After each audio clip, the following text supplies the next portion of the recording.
What's up, guys? So today I want to talk about the new GR86 coming out. A while ago, when the BRZ was released, I made a video giving my first impressions and I was pretty disappointed. So now that we finally have some numbers and Toyota, I don't know why they waited so long to show their version, the GR86, but my thoughts on the whole thing have really changed and I'm actually really excited about it now. So if you're watching this video, you're familiar with the 86 platform and you either own one or you know someone that owns one or you previously owned one, but there was a reason why you liked it and you enjoyed driving it. And all the numbers and everything that they've shown so far are just improving on that. And that's what, like, in my opinion, a version 2 should be.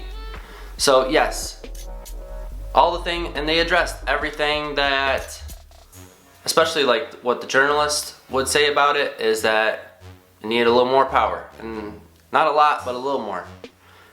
They bumped it up to 228, and considering it was only 200 horsepower, adding that much more horsepower is going to make a difference. You're going to feel it, and especially since they added more torque. The new one now comes with 184 torque. But here's the thing, when they first said that, I wasn't really impressed with when they said it about the BRZ, like how many months ago now? But now that they came out with this, they said that it's going to be coming on at 3,700 RPM. That's a big difference. On the FRS and the previous BRZ, the max torque didn't kick in until 6,600. When during your, especially like daily driving, are you going to hit 6,600? Like I know, like me, I'm someone that, you know, takes off kind of fast at every light, but typically you're not gonna feel that. So when it's at 3,700, you're gonna feel it all the time. And with the previous one, with the horsepower being that high at the peak, you had to really keep the RPMs up there to stay in that power band, especially if you're on the track, without, you know, losing your momentum and having to go back through the notorious torque dip, which the torque dip they also seem to address. They've shown, they haven't officially given like dyno numbers or anything, but there are images online that show that the torque dip is a lot flatter. There's still a dip there, but it's still a lot flatter. So it seems like they've addressed some of that, and judging by these things, this is a car I really want to drive. I want to feel the difference, and because I really think you're going to feel it more on a daily and like on the track. Obviously, this car is designed to be on a track. It's designed to be a daily driver and go to the track on the weekend. That's how it always was. So on top of more horsepower, more torque, so those are two things that were some big complaints. One of the things that I didn't really think was a big complaint was the stiffness of the car. But they improved it by like 50%, even more in the second generation.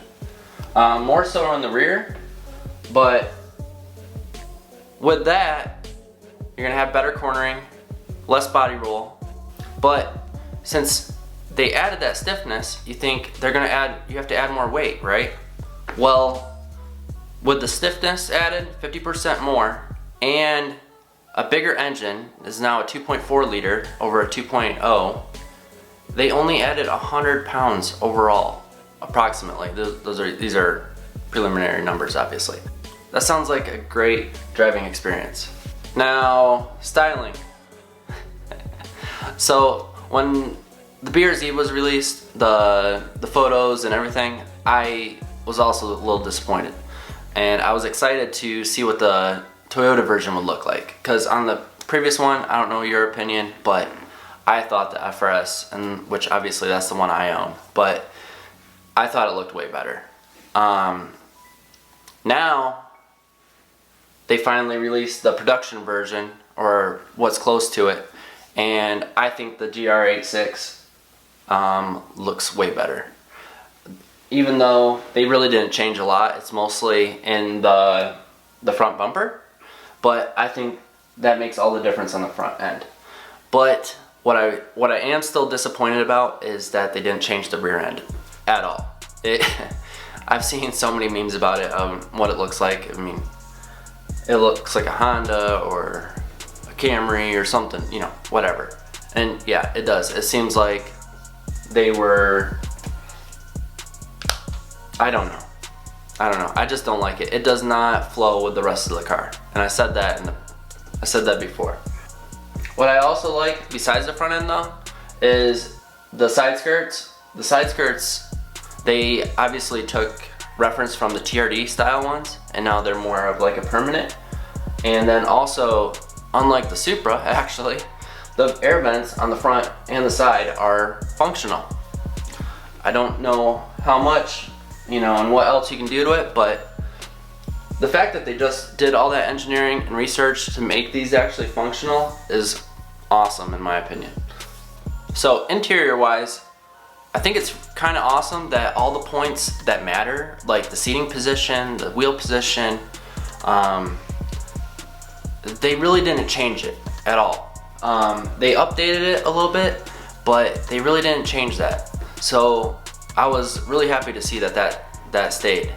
But there are a few things that I would have liked to see. Like, I think they could have redesigned the dash a little bit. I think it would have been really awesome if they would have done something more of like the Mark IV Supra, where it's the entertainment and everything, and all the controls or whatever is more focused towards the driver. I think that would have been really awesome. One thing I don't really like about the styling of the interior is that the piece by the airbag or the glove box that like kind of sticks out. It doesn't look right with the rest of the dash. But one thing in the inside, there's still a manual. Like, it was very possible that we could have had an automatic, and no, they kept the manual. In fact, they actually improved on the manual, and of course they had to for reliability purposes, because they increased the torque and the horsepower. So that means that, you know, of course, aftermarket community, we're gonna be able to push this thing even more than what we did with the last one. Because on the last one, the transmission was actually part of the problem. If you started adding horsepower, it was one of the weak links. So the other thing that's cool about the interior is everything is digital now, pretty much. And I like that with the sport mode, it changes the dash and makes it even more driver focused. And finally, we have an entertainment system that has Apple CarPlay, Android Auto, and I feel like they actually updated it. I know the new one doesn't seem like the greatest, but it's better than what we got. One thing on the previous model is that it uses the opening for it. It doesn't work well with aftermarket radios, multimedia, whatever the hell you want to call it now. But I don't know what size they actually went to. I can't remember. But hopefully it's one that is easily interchangeable with aftermarket ones if you want to do that. Because even though it is better, it's still not that great from what I can tell. It's a little bit slower. It's not as intuitive as some other ones, but I think that would be really cool if they made it able to get a new one if you wanted to. Because that's what they kind of do with this. They give you this awesome platform, and you can drive it as is. You can do a daily driver and not touch it, and you can still take to the track. But also, it's like a blank canvas, which is why a lot of people love it, especially like me. Like, I like every car I've ever had, I've modified. So I like having this awesome base to start with, and then it's awesome that the aftermarket community also realizes it. And there are so many great products, and already the car's not even out yet, and all the big names have already started to make parts for it and prototype and get ready. And I don't know if you've seen the video, but there's one in Japan where all the big companies are out there, like Greddy and Tom's, and that's pretty awesome to see what HKS. It's pretty awesome to see what they can see from looking at it.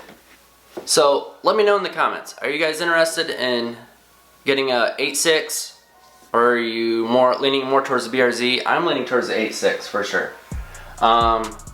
I actually really want one now, and now I'm actually torn between this and the Supra. The value you get out of this compared to, yes, the Supra is awesome, and yes, this doesn't have a turbo. I get it, but I really do understand Toyota and wanting to keep it naturally aspirated, and there's advantages to that. But I actually I kind of want one. No, I mean like I really want one now. So I can't wait to drive it. I can't wait to get my hands on it. And I don't know. I was originally thinking the Supra would be my next car. Like I'm gonna keep that for us for a long time. But like another daily would be, I don't know. I'm on the fence now. But please let me know. Later. Because I do what I do. Go on and hate me, cause I got nothing to prove. Go on and hate me, cause I got nothing to